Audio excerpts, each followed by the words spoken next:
the eternal promise of God's goodness. It's easy for us to talk about God's goodness when everything is going good, when everything is being blessed, maganda ang nangyayari. It's easy for us na mas madali na sabihin natin na mabuti ang Panginoon.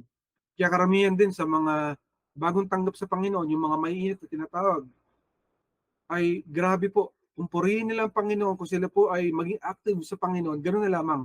Pero pag dumating na yung mga troubles, sometimes blessings pa nga, pag dumating na yung blessings, yung ating dedication sa Panginoon, hindi na ganun katindi. Hindi na ganun kataas yung level compared sa first love natin. Kaya sinasabi lagi ng Panginoon, go back to me.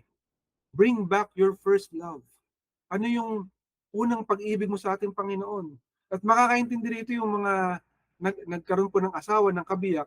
Kasi sometimes, yung pagiging buhay mag-asawa, habang tumatagal ng panahon, nawawala po yung affection. The same that was before, hindi na po kaparehas. So nagkakaroon ng issue dun sa first love. The same way sa ating Panginoon. Sometimes, yung para sa Panginoon na binibigyan natin nawawala. Dahil sa may blessing. Kasi okay na okay tayo. May nakuha na natin, parang hindi na tayo ganun ka-affectionate sa ating Panginoon. How much more kung puro problema ang dumarating? It's easy for us to say na with God, everything is impossible. Diba? God can do anything. Kaya ng Lord yan. Walang bagay hindi kayang gawin ng Panginoon. But when the things are not going good, how can we say that God is good? That He is here for us to give us the best in the land. God is still doing His promise. Tutuparin niya pa rin ba yung kanyang promise?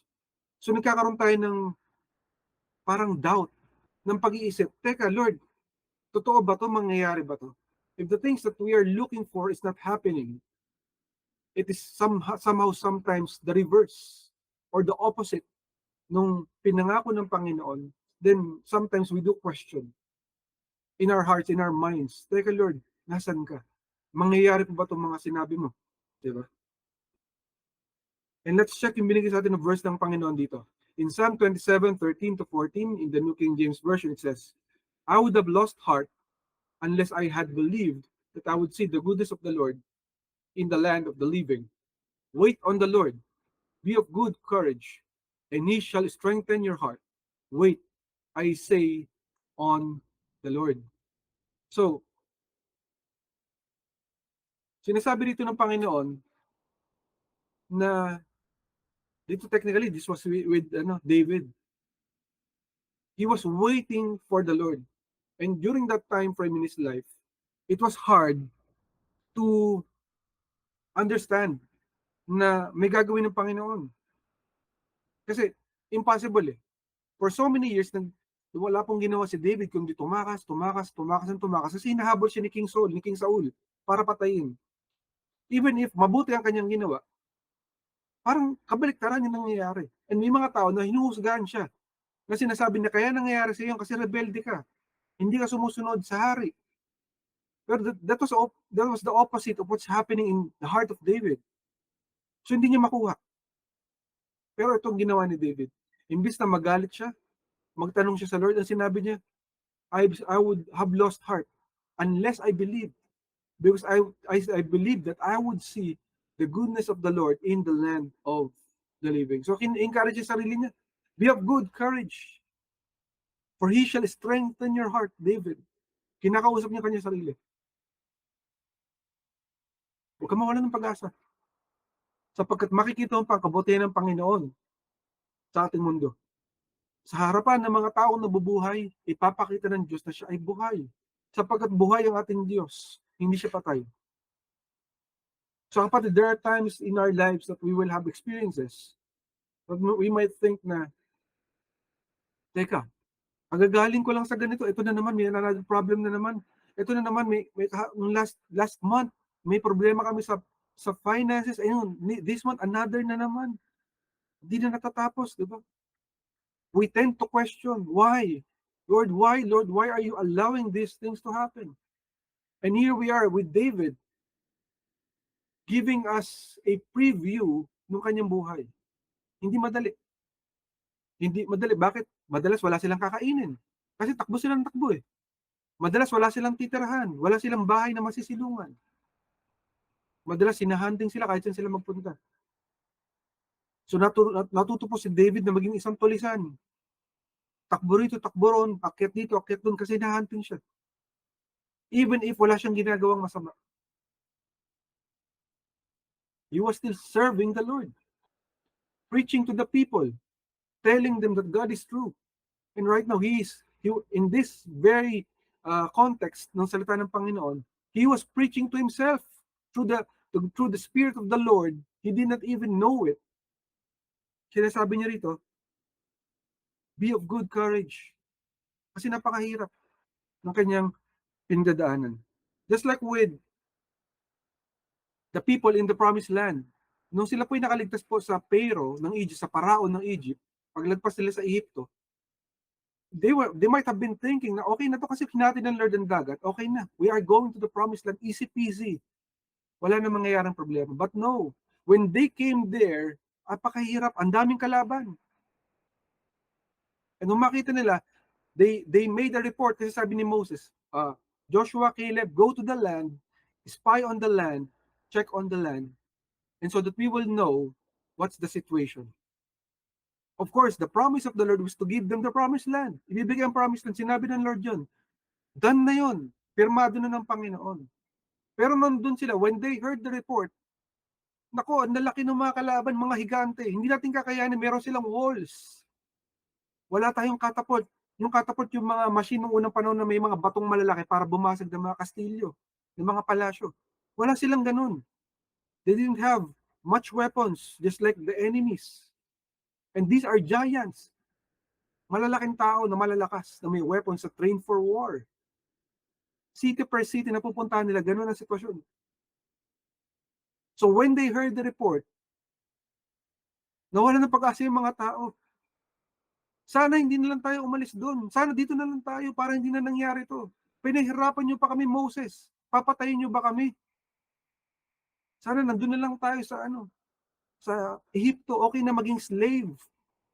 Nakita po natin, the enemy, Satan, ay inuudyokan po yung mga tao na mag-doubt sa Lord, and then by doubting, they are already looking for the second best, the third best, the fourth best. Ano po ibig sabihin nun?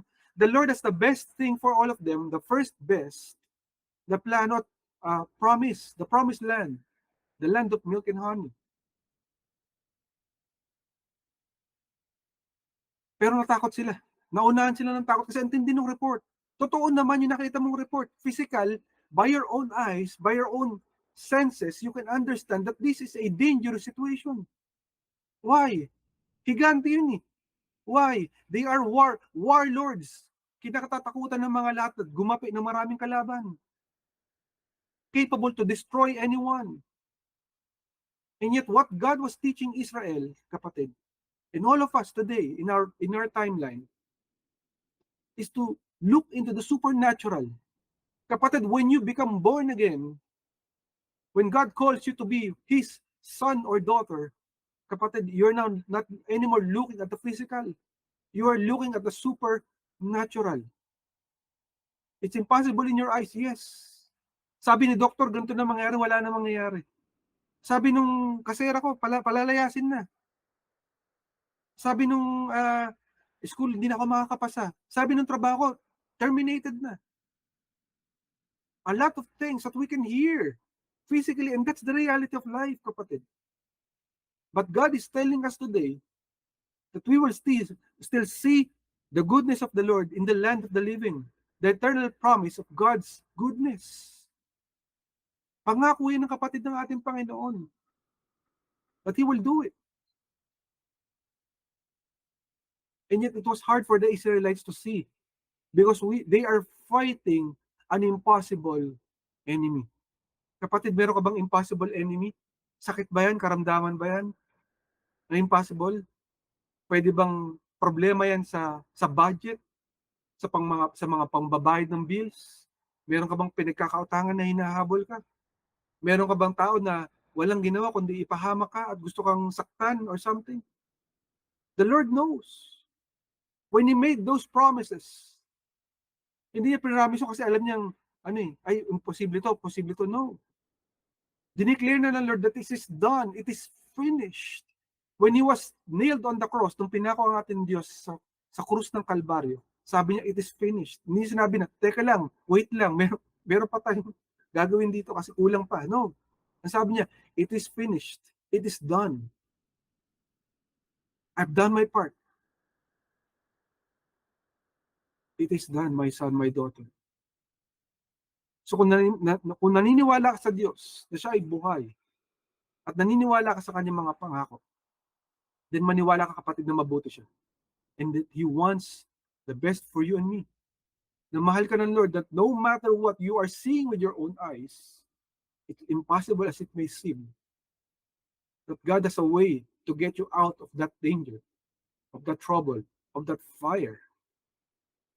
Kahit apoy pa yan, aalisin ka ng Panginoon. Kahit lason pa yan, aalisin ka ng Panginoon.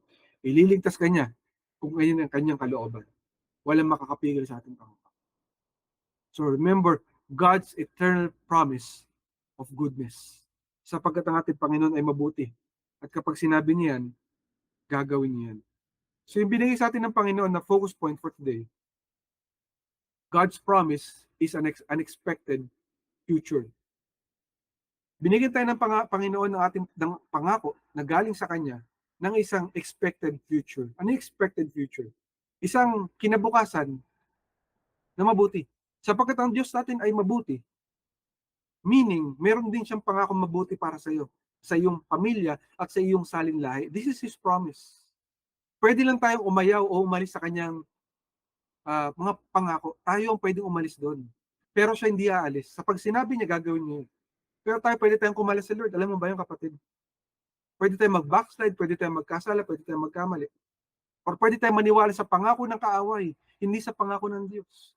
That's why the enemy always wants to kill, to steal, and destroy. Kasi alam niya, kinatatakutan niya yung mga tao na alam niyang ginagamit ng Panginoon. Kaya wala siyang ginawa kundi atakin para ma-destroy. And then, so one way or another, yung tao na yun, aalis sa Panginoon kasi hindi niya kakayanin.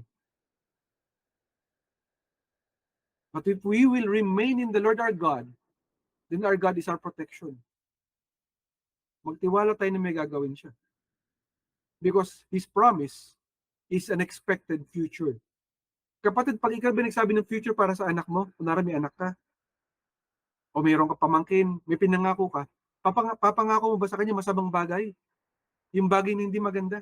Di ba pag nagpangako ka, yung mabuting bagay, sasabihin mo, anak, this is what I will do for you. Because I love you, then I will do this for you.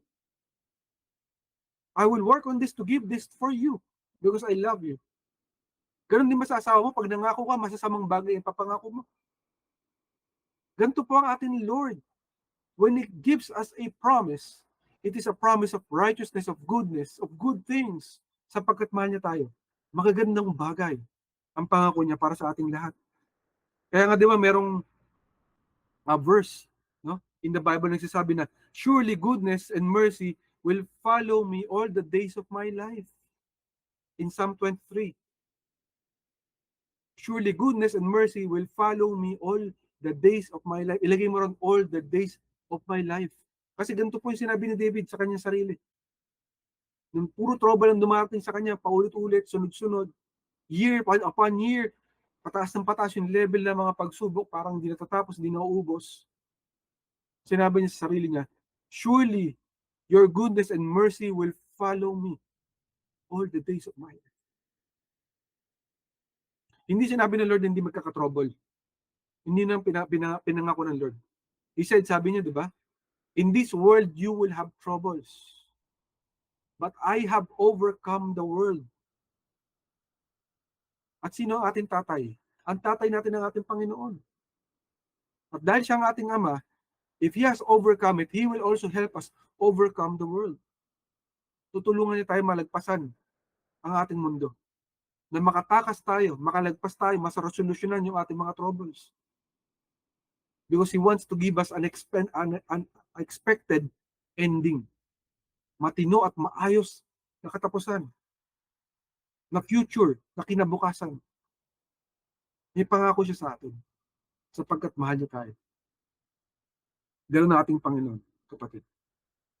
Just like with David. We know what happened with David. Ano ba nangyari kay David? Hinabol siya ng hinabol, probably 15 to 20 years sa calculations, sa iba 30 years. Kasi nagsimula siya 13. No? May nagsasabi, naging king siya 43, may nagsasabi 53. Iba-iba. No?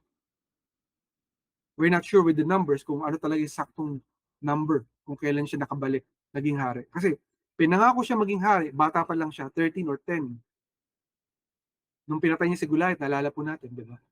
So napatay niya si Goliath, so sabi sa kanya ng Lord noon, before killing Goliath, that he will be a king. He was anointed as king of Israel. Pero hindi niya kinuha yung pwesto, kahit na may nakapwesto pa ron. He respected Saul. He waited for his turn. Kaya minsan kapatid, nagmamadali tayo. We're always doing a lot of shortcuts para lang ma-resolve natin ang ating problema. Kahit gumawa tayo ng masama, huwag natin gawin yung kapatid. Let's trust the Lord, the process of the Lord. Because mas best yung process ng ating Panginoon. The enemy wants us to go through a lot of shortcuts na hindi tama sa Panginoon. At pwede tayo mapahamak. Meron pangako ang Panginoon, meron siyang plano. Sundin natin yung plano at pangako ng Panginoon. Gawin natin yung tama. So si David ganito ginawa niya. Kaso napakatagal. Napakasaklat ng mga nangyari sa kanya. Pero sa dulo ng yun, mga kapatid, it was all worth it. Nakalagpas si David sa kanyang situation. He became king of Israel. And wala po tayong marinig pag sinabing hari ng Israel, laging binabanggit David. Pag binabanggit kung kaninong hari nang galing ang ating Panginoong Jesus, David. Anong city ang Jerusalem? David, city of David. Anong nation ang Israel? The nation of David. Sapagkat ni-reward kapatid ng Panginoon lahat ng pagpapagal ni David, lahat ng hardship niya, lahat ng trouble sa dinaanan niya, he stayed with the Lord. He never relented despite everything na nangyari sa buhay niya. Hindi siya bumitaw sa Panginoon. So kapatid, huwag tayong bumitaw sa Panginoon. Kahit hindi natin alam yung end, but the Lord knows the end because He is giving us an expected end. It's His promise to give us a expected end. Maayos na future, kapatid. Maayos na kinabukasan. In other translations, to give us a hope in the future, di ba? But in the New King James Version, it tells us, "For I know the thoughts that I think toward you, says the Lord, thoughts of peace and not of evil, to give you an expected end." Sa ibang translation, to give you a hope and a future. Sapagkat iniisip tayo ng Panginoon. Kapatid, iniisip ka niya. Don't ever think na mag-isa mong nilalaban ang iyong laban sa buhay. Na parang iniwang ka ng Lord, pinabayaan ka niya. No? God is not like that. It might seem that we are alone, just like Daniel. Nung tinapon siya dun sa balon, di ba? Wala siyang ginawa kundi sundin ng Panginoon. Kaya nung sinabi sa mga tao na sambahin ang estatwa, yung estatwa na nandun, yung si Nebuchadnezzar, si King Nebuchadnezzar is the statue na isang santo na sasambahin daw ng lahat ng tao. At kung sino ang hindi sasambahin, papatayin. So hindi po pwede mag-pray sa kahit sino. No? Doon lang sa pinagpaprayan nila. So, ito pong si Daniel, hindi siya sumunod. So, nainggit po yung mga tao, sabi nila, teka, meron na tayong chance para pabagsakin si Daniel. Anong gagawin natin? Isumbong natin sa hari na hindi sumusunod, nagpa-pray sa kanyang Diyos, si Daniel. So, yun nga, nagpa-pray nga si Daniel. At anong ginawa sa kanya? Tinapon siya doon sa balon na may mga leon, na mga lions. He was alone, yes. But God was with him. Bakit? Sinarado ng Lord yung mga bunganga, yung mouth ng lions. It was closed. So that they will not be able to harm Daniel at yung kanilang mga claw, yung kanilang mga, ano bang tawag sa Tagalog ng claw? Nakalimutan ko tawag sa claw sa Tagalog. Pero basically, they could have killed Daniel. Lions ang kalaban. Wala tayong laban dun. Physical. The report is saying to us that it's impossible. He's about to die.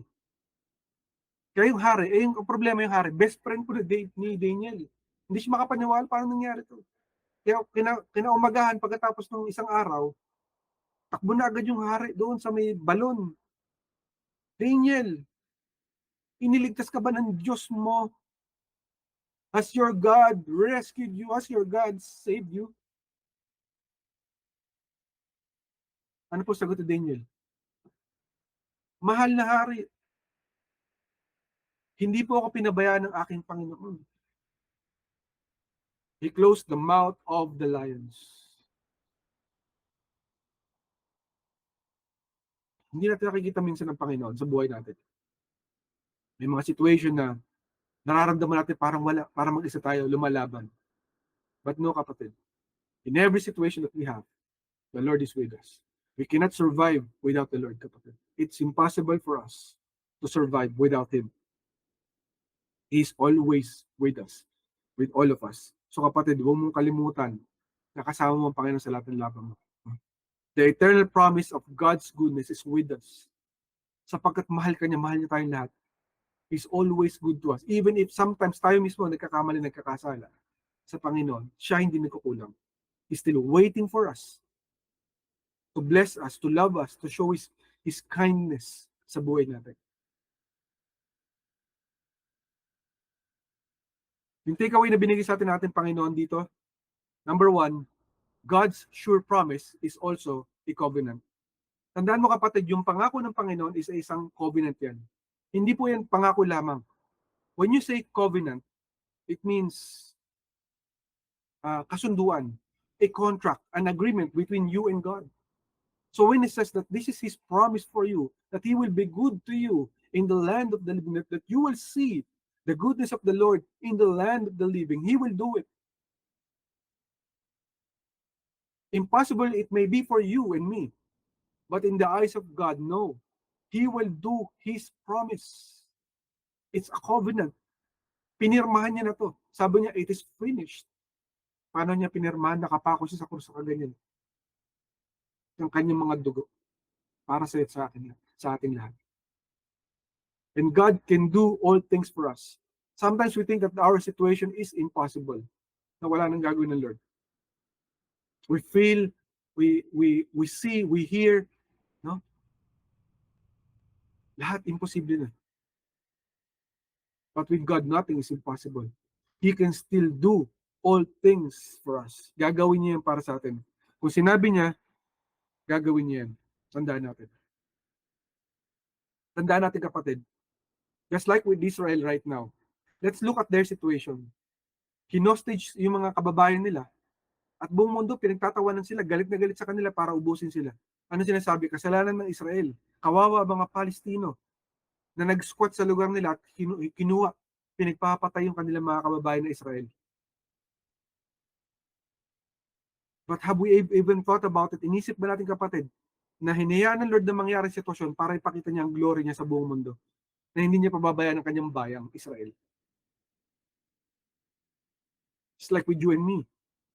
We are in the last days, kapatid. In this moment, in this generation, kung saan nananaig ang kasamaan. Grabe po ang kasamaan. Ay kanina, I made a research. Gaano, kumbaga yung mga churches, Christian churches, na naniniwala kay Kristo, Jesus, that they are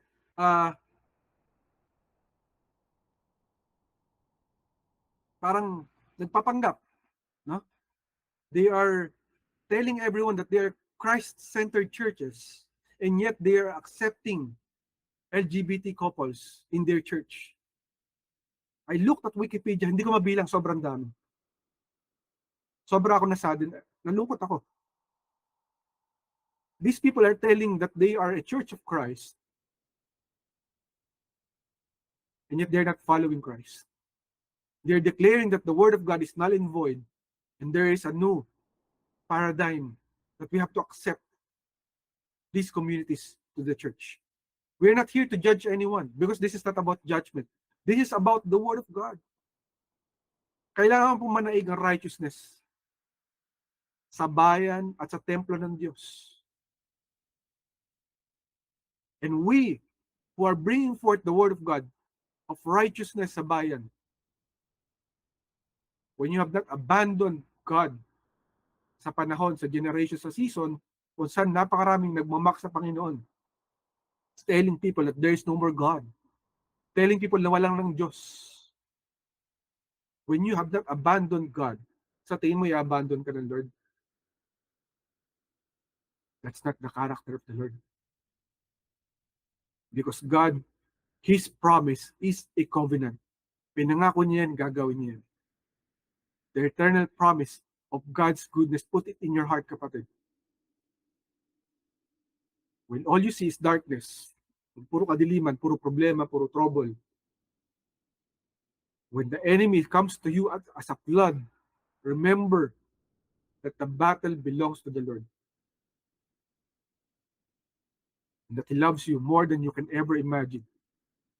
He will be true to His promises. Diba sinabi niya, my words will not return to me void, but it will accomplish its purpose. And trust the Lord, kapatid. Let us trust Him that He will do it no matter what. Sometimes in our eyes, it's impossible. We've been waiting since nung kalokohan na ginawa nila ng pandemic until today. Most of us are waiting. A lot of people died. Nonsense because of mga ginawa nilang kalokohan. But God's righteousness will come forth, will rise, kapatid, like a spring in springtime. Like a plant in springtime, kapatid. Whatever He promised, He will do. At hindi niya pababayaan manayag ang kasamaan sa ating generation. If you are one of those people who have not abandoned the Lord despite everything, to bring forth righteousness in the community, in the church, amongst the people, not accepting what is wickedness, then the Lord knows it. If you have not abandoned Him, then He will never abandon you. In the first place, sinabi niya, it is finished. He has already done it for you and me. Even if nagkasala tayo sa harapan niya, ginawa niya na yan. Why will we not trust Him today? When He is still God, the same God today, yesterday, and forever.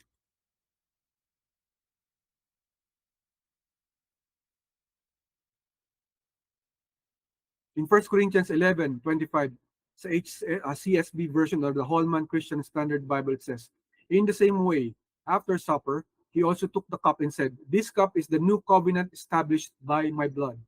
Do this as often as you drink it in remembrance of me.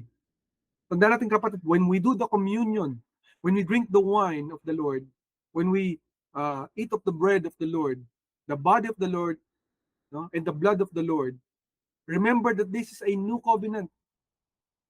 We are part of that promise. Kasi may mga tao nagsasabi, yung promise ng Jeremiah ay hindi po promise natin ng Lord yan sa Israel yan. No, kapatid. We are Israel because of the Lord Jesus Christ sacrifice on the cross. When He died, lahat ng promise sa Israel ay promise na rin sa atin yon. That is the new covenant. So kapatid, pag ikaw tumanggap sa ating Panginoon, you are assured of God's promises that He will also be good to you. If He was good to Israel, then He will also be good to you. Kung naging mabuti siya sa Israel, kapatid, magiging mabuti rin siya sa iyo at sa ating lahat. Sa Kanya, na tumanggap tayo, mga anak niya. Hindi po sa mga hindi tumanggap. Dapat tumanggap ka sa Panginoon. That is the promise. Then you will also be Israel. Part of Abraham's covenant. Diba? Nung sinabi ni ng Panginoon yung kay Abraham yung pangako, your salin lahi, the generations that will come from you will be as numerous as the stars on the galaxy and the number of the sands on the seashore. Kapatid, hindi po ganun karami mga Israelites. Hindi po ganun karami mga Israelita. Pero, yung population ng mga tao, ng mga Gentile, yes, napakarami. Hindi mo kayang bilangin. And that's the truth of the Lord. New covenant, kapatid. So pinangako niya na it is already an agreement. Kontrata yan ng Panginoon sa atin. So kapatid, the next time na mawalan tayo ng pag-asa, let us be reminded. Totoo yung sinabi ng Panginoon sapagkat sinabi niya na yun, gagawin niya yun. Hindi lamang ito pangako. Ito isang sumpa na Panginoon. Sumpa ng blessing, hindi sumpa na masama or curse. But this is an agreement, a kontrata ng ating Panginoon sa atin, a pledge. Diba? Ang dalawa kasi, ang Tagalog ng pledge tsaka ng curse, iisa. Sumpa. Yung pledge tsaka yung curse. Pero yung pledge sa atin, binigay sa atin ng Lord, pledge. It's a pledge that He will do it no matter what. Anak, mahal kita. Gagawin ko sa iyo mabuti para sa iyong future. May plano ako sa kinabukasan mo. Sa ngayon, inisip mo, imposible. Ang tagal mo na nagpapare, gusto ko magkaroon ng matinong mapapangasawa, ng partner sa buhay. Ang tagal ko na nagpapare, gusto ko magkaroon ng baby. Gusto ko magkaroon ng trabaho. Gusto ko magkaroon ng business. Gusto ko magkaayos ng pamilya ko. Gusto ko makakilala ang aking kapatid. Lahat yung kapatid, kayang gawin ng Lord. Ibigay mo sa Kanya. Sapagkat ang gusto niya para sa iyo yung best. Sapagkat mahal ka niya. Ang tanong lang kung nagtitiwala ka sa Kanya. He will still do it if you believe Him.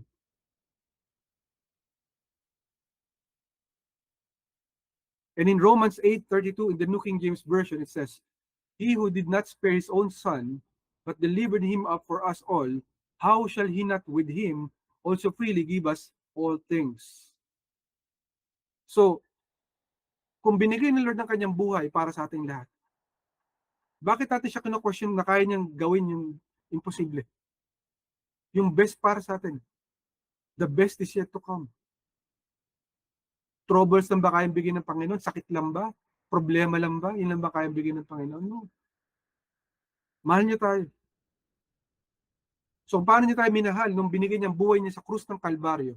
Higit pa rin ang kaya niyang bigay sa'yo. Magtiwala ka lamang sa Kanya. Shall He not with Him also freely give us all things? Hindi sinabi ng Lord na a few things, konti lang, kasi meron akong konting bibigay sa'yo, may pangako sa'yo konti. No. Give us all things. Lahat kaya niyang ibigay sa atin. Of course, lahat ng mabuting bagay. Baka naisip natin yung lahat ng masamang bagay. Hindi ganun. God is a God of righteousness. So what He will give us are good things. So give us all things, all good things. So kung may pangarap ka kapatid, ilatag mo sa Panginoon, Lord, hindi ko nakikita ang susunod na kinabukasan, hindi ko alam mangyayari, kung may pag-asa pa ba, pero I will trust you. I will believe in you. I will dedicate my life. I will submit everything to you, knowing fully well, Panginoon, na kaya mong i-reward lahat ito one day. Nagtiwala tayo sa ating Panginoon. God wants us to be the breaker. Because who is our God? He is the breaker of sin. The breaker of sickness. The breaker of troubles. The breaker of the enemy. So He has anointed us to be the breaker. No? Dapat maging breaker tayo. We are supposed to be overcomers. We are supposed to be the overcomers, kapatid, ng mga problema, mga troubles. We're not supposed to be parang, di ko na kaya, iyak na lang ako dito, okay na ako. Kunin na lang ni Lord, ganun, okay na yun. No. That's not the plan of the Lord. God said that there will be troubles, the weapon will be formed, but it shall not what? Prosper. Hindi ito matutupad. Hindi ito magtatagumpay laban sa atin. Because He has a plan of unexpected future. Maayos na kinabukasan ng plano niya, pangako niya. Sa ibang translation, to give us a hope in the future, ng pag-asa. Wala ka ng pag-asa, bibigyan ka ng Lord ng pag-asa. Bibigyan ka niya ng kinabukasan, na magandang kinabukasan. Kaya nga sabi natin, the one who gave us our dreams, our plans in our lives, ang Panginoon yun. Sa tingin mo, binigyan niya yun for nothing? No. He wants to fulfill all those things to give you a hope in the future. That's the plan of the Lord. Kaya nga, sabi kanina sa kanta, di ba? Move the unmovable, break the unbreakable.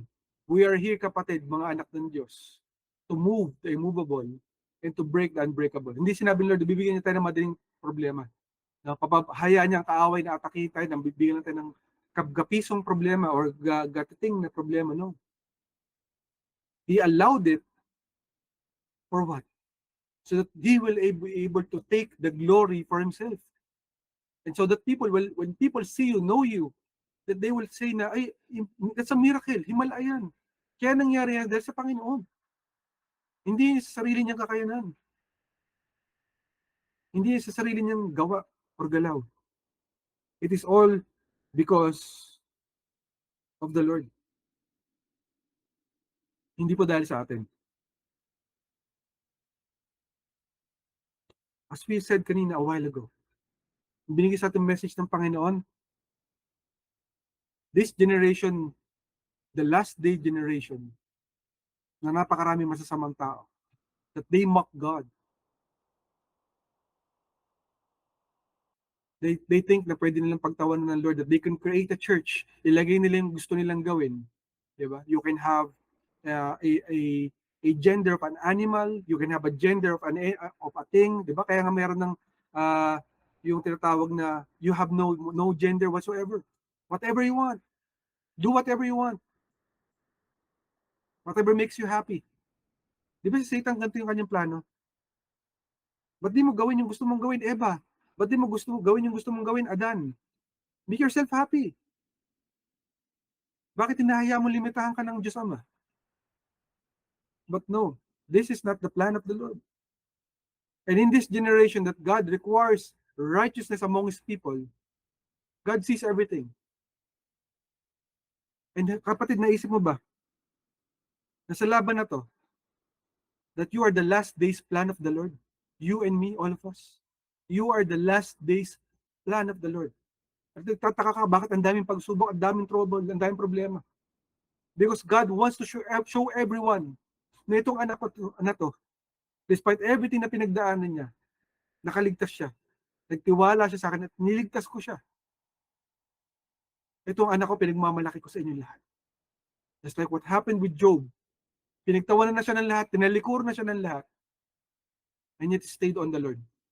Believing that one day, God will manifest how magnificent He is, how glorious He is, how righteous He is. He still believes in the goodness of the Lord in the land of the living. Kapatid, if you are counting for the days that mangyayari yung sinabi ng Panginoon, He will be good to you in your life, in your family, in your future. Huwag mo lamang yung ilista, kapatid. Magtiwala ka na gagawin ng Panginoon. Sapagkat pinangako niya yan, gagawin niya yan. What you need to do is believe. Believe that God will do it. For that battle, kapatid, yung battle mo, yung battle ko, yung battle natin lahat, hindi natin yung battle. Battle yan ng Panginoon. Laban yan ng ating Diyos. It is high time for you and me to believe in what God can do for all of us. The question is, are we believing in Him? Let us remember that God is good. And if He said that, He will do it. Yan po ang promise sa ating Panginoon. Yan po ang salita ng ating Diyos na buhay. Salamat sa pagkakabasa ng kanyang salita. Pinupuri natin siya, sinasamba. Kapatid, this may be the first time that you're hearing this word, and you might not know me, you might not know Ancient Doors Church, and you might not know Jesus Christ. Kapatid, there's a destination for all of us. When we die, at lahat tayo hindi natin maiiwasan yun, ang pagkamatay. Dalawa lamang ang destination ng tao. Una, pwede impyerno or hell. Pangalawa, heaven or langit. The question is, saan tayo pupunta? And we do not know. We have no assurance kung saan tayo pupunta. But today, kapatid, if you will believe na mayroong nagligtas sa'yo mula sa impyerno, if you will only believe in that person, magkakaroon ka ng pagkakataon na makapunta sa langit balang araw. Kapatid, He died for you 2,000 years ago. He gave His life for you as the ultimate sacrifice bilang kapalit para hindi ka na mapupunta sa impyerno. Binigay niya ang buhay niya para sa'yo. Sapagkat siya'y mabuti at wala siyang kasalanan, no? He was able to wash all away our sins para tayo makararating sa langit balang araw. At siya'y walang iba kundi ang ating Panginoong Hesus. Kung magtitiwala ka sa Kanya ngayon bilang Panginoon, Diyos at tagapagligtas, at hihingi ka ng tawad sa lahat ng iyong mga kasalanan, bibigyan ka na niya ang pagkakataon na makarating sa langit balang araw. If you only believe in Him and you pray that prayer today, you will be able to receive that free gift of salvation.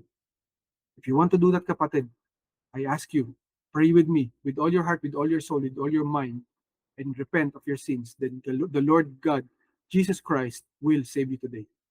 Pray with me, kapatid. Panginoon, aming Diyos na tagapagligtas, aming Diyos at tagapagligtas. hindi ako karapat-dapat sa iyo. Hindi ako karapat-dapat sa iyo. Humingi ako ng tawad sa lahat ng aking mga kasalanan. Humingi ako ng tawad sa lahat ng aking mga nagawang kasalanan. Patawarin mo ako. Patawarin mo ako. Panginoong Hesus, Panginoong Hesus, tinatanggap kita tinatanggap kita bilang Panginoon, Diyos na tagapagligtas. bilang Panginoon, Diyos at tagapagligtas. Ikaw na ang Diyos ng aking buhay. Ikaw na ang Diyos ng aking buhay. Salamat sa buhay na walang hanggan. Salamat sa buhay na walang na regalo mo. na regalo mo. Salamat, Panginoon. Salamat po. Makakasama kita sa langit balang araw. Makakasama kita sa langit araw. Habang nandito ako sa lupa, Habang nandito ako sa lupa, ay tulungan mo ako magbago ay tulungan mo ko sa magbago pamamagitan ng Espiritu Santo. sa pamamagitan ng Espiritu Santo. Panginoong Hesus, Panginoong Isus, nananampalataya ako sa iyo. nananampalataya ako sa iyo. Ikaw na ang aking Panginoon. Ikaw na ang aking Panginoon. Ito ang aking panalangin Ito ang aking panalangin sa pangalan ni Jesus. sa pangalan ni Jesus. Amen, amen, at amen. Amen, amen, at amen. If you prayed that prayer, kapatid, congratulations sir. You are now a new creation. The old is gone, the new has come. And the Lord loves you more than you can ever imagine. Kapatid, salamat sa buhay mo. If you want to know more about Jesus Christ, I urge you to reach out to us via social media platforms in the Ancient Doors Church, and we will be more than glad to help you out. Congratulations sa iyo, kapatid.